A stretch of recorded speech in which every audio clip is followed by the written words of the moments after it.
dia. Bom dia. Bom dia.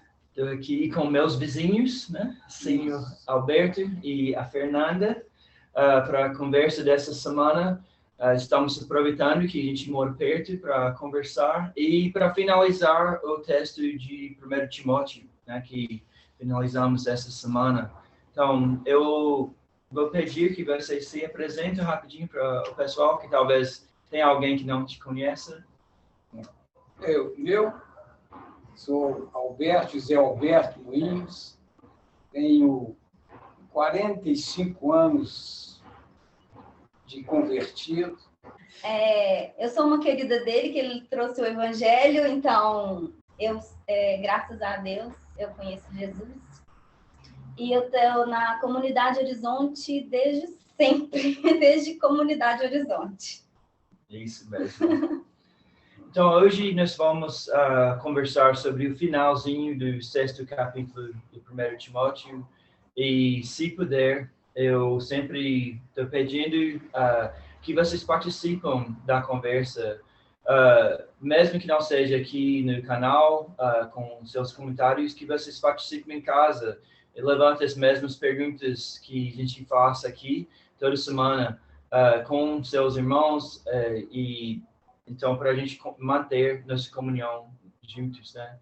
Então, falando do final da carta de Paulo a Timóteo, falando de 17 a 21, o que você mais gostou dessa parte da carta?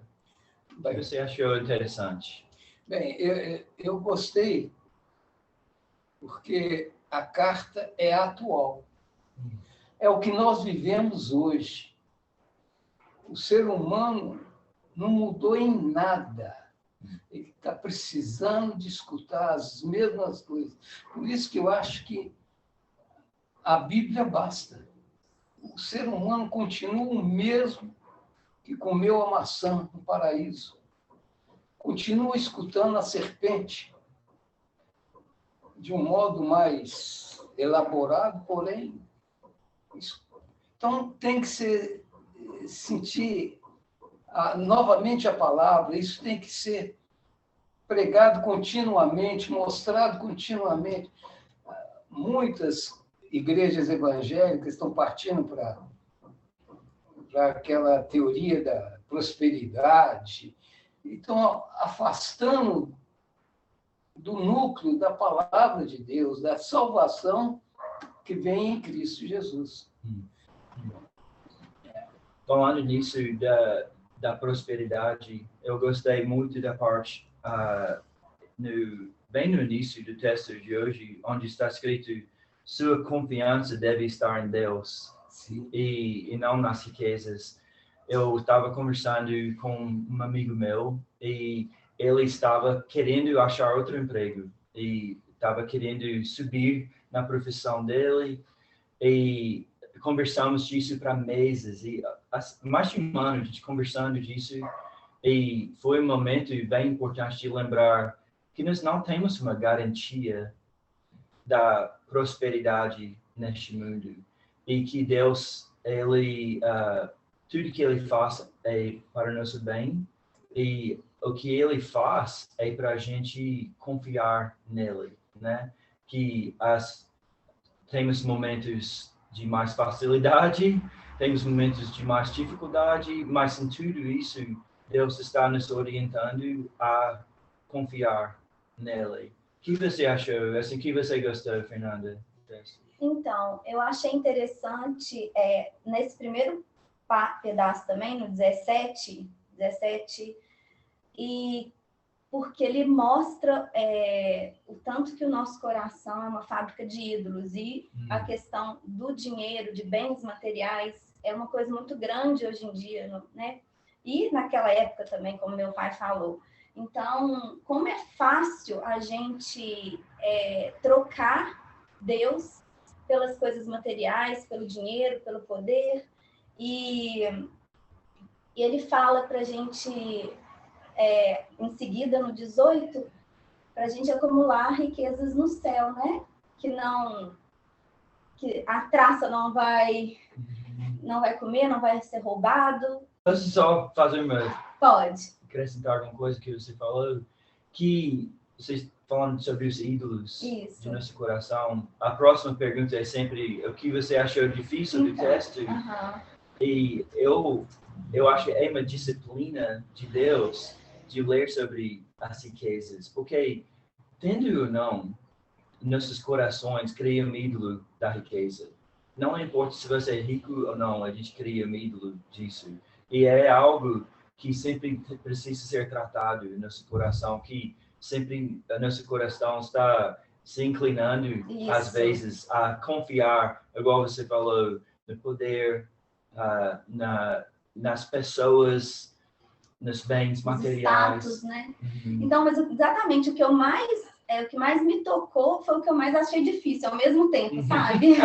Então, assim, quando eu li, foi exatamente isso que eu pensei. Falei, gente, isso é o que eu achei mais importante nesse primeiro momento aqui, mas também é o mais difícil, né?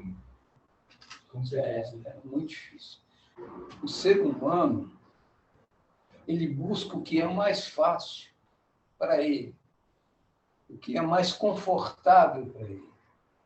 Então, ele tem muito medo de mudar as coisas. Por exemplo, ele acha que se aceitar o Evangelho, aceitar Jesus, ele vai perder muitos amigos, vai perder. Realmente, alguns se afastam, mas outros chegam. Melhores chegam.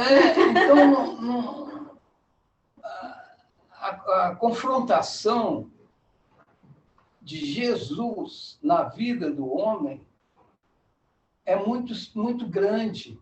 O ser humano prefere estar escondido do que se expor à luz de Jesus. Porque com a luz de Jesus ele vai ver os erros. Ele vai ver quem ele é, né? Vai sentir, vai se ver. A gente quer pular essa parte do processo, né? A gente não quer se nos ver. Não é fácil, né? É o espinho na carne, né? E, gente, para esse texto, talvez um pouco mais difícil, mas onde vocês veem o Evangelho neste texto? Bom, eu vejo o Evangelho na pregação do amor, na revelação da salvação de Jesus, nessas instruções que Paulo dá a Timóteo. Ele está levando, de um modo geral, a revelação da salvação em Cristo Jesus. Quando ele fala que não devemos ser arrogantes, não devemos ser...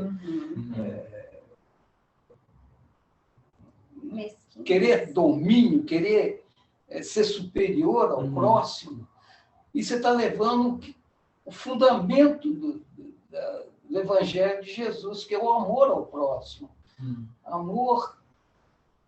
O amor, para mim, o amor é a arma do Espírito. Por isso que hoje em dia eles tentam banalizar o amor ao próximo. Eles procuram dar amor a todas as coisas, menos a pessoa. A pessoa ficou descartada nesse mundo. E quando é o amor à pessoa, é você mesmo, eu, né? Exatamente. O cara ama mais o umbigo do que o próximo. Mas é interessante, quando eu ponho a minha confiança nos bens materiais, quando eu olho para esses bens e penso, daí está vendo a minha felicidade, eu não quero repartir essas coisas. Mas quando a minha confiança está em Cristo, e eu sei que o que eu recebi foi da graça dele, eu estou pronto a repartir. Dá de bom grado, né? E é interessante essa parte que fala que Deus provê ricamente tudo de que necessitamos para nossa satisfação. Isso é tão radical, assim, tão diferente do que a gente pensa naturalmente. Nós pensamos que Deus sempre está segurando o bem, não nos dando. né? Tipo, naturalmente a gente pensa assim, mas aqui Paulo lembra Timóteo que Deus, ele está provendo o bem para nós, o que é realmente bem, assim, faz bem para a gente. Isso aí, acrescentar alguma coisa? Não, eu ia falar que depois dessa parte que você leu, vem falando assim, e assim conseguirão receber a vida verdadeira, né? A verdadeira vida. Eu acho que isso volta para o Evangelho, né? Na pergunta que você tinha feito. Então, essa parte, para mim, ela te faz, né? A verdadeira vida. É a vida do Evangelho, né? E outra coisa que me chama para o Evangelho também é lá no final, quando ele fala assim, que a graça de Deus esteja com vocês. Que também né, que a maior graça de Deus é Jesus, né? Então, eu acho que isso também traz ideia do Evangelho, no sentido assim, essas são as instruções que eu dei nessa carta, agora vão e façam, porque Deus está com vocês, né? Cristo está com vocês. Então, eu acho que isso também faz a gente voltar para o Evangelho. As ferramentas foram dadas, né? Agora vamos fazer uso delas.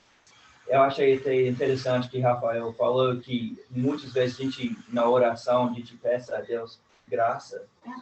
E ele falando que nós já recebemos a graça, né? Então, não é que é errado de pedir a graça de Deus, mas de lembrar a graça que recebemos no Evangelho. Já foi dado.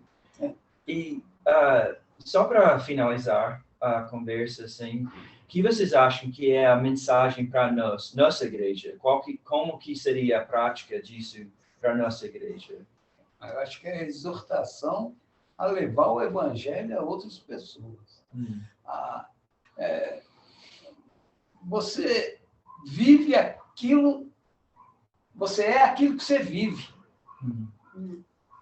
Então, a gente tem que viver o evangelho e, através da vida do Evangelho, a gente dá testemunho na igreja. E a igreja toda unida e nesse querer ser, eu acho que a gente pode abrir muito espaço para muita gente que estão nos observando, porque estão nos observando. Então, eu acho que o testemunho da pessoa, o modo de viver, é muito importante, tão importante como levar a palavra. Então, pegando o gancho do meu pai aqui, a gente também é como Timóteo, né? A gente faz parte da igreja de Deus e a gente precisa de realmente guardar aquilo que foi entregue com cuidado, mas não no sentido de guardar escondido, mas no sentido de guardar, não deixar ser esquecido. Então, compartilhar o evangelho, né? Então, Paulo, né, no versículo 20, ele fala isso com Timóteo, para guardar bem e não evitar falatórios e discussões bobas, tolas, né? Que eu acho que as pessoas querem trazer o evangelho, igual na igreja de Éfeso, aquele evangelho enganoso, errado, com regras, com coisas que não retratam mesmo a passagem de Jesus, né, que veio para salvar a gente. Então, eu acho que um ponto, né, para a nossa igreja é a gente refletir mesmo qual a forma que a gente tem revelado, né, Jesus aí, o que a gente tem acreditado, o que a gente tem seguido, né? E a parte da mensagem seria de testemunhar de onde vem esse amor, né? Não é somente eu não sou a fonte, né, desse amor. Não me procura procure Jesus, que é Ele que me transformou. Vamos procurar Jesus juntos, talvez, né? Junto isso, sim. A gente pode ser generoso, isso é uma atitude, ação, por causa da graça de Deus em nossas vidas. A gente poderia continuar conversando disso para um bom tempo, né? Sim. Mas queremos ouvir, né, mais de vocês participar dessa conversa. Estamos, né, todos nós, se quiser ligar e conversar mais durante a semana, estamos a fim de continuar essa conversa mesmo. Mas obrigado, Roberto. Obrigado. Obrigada.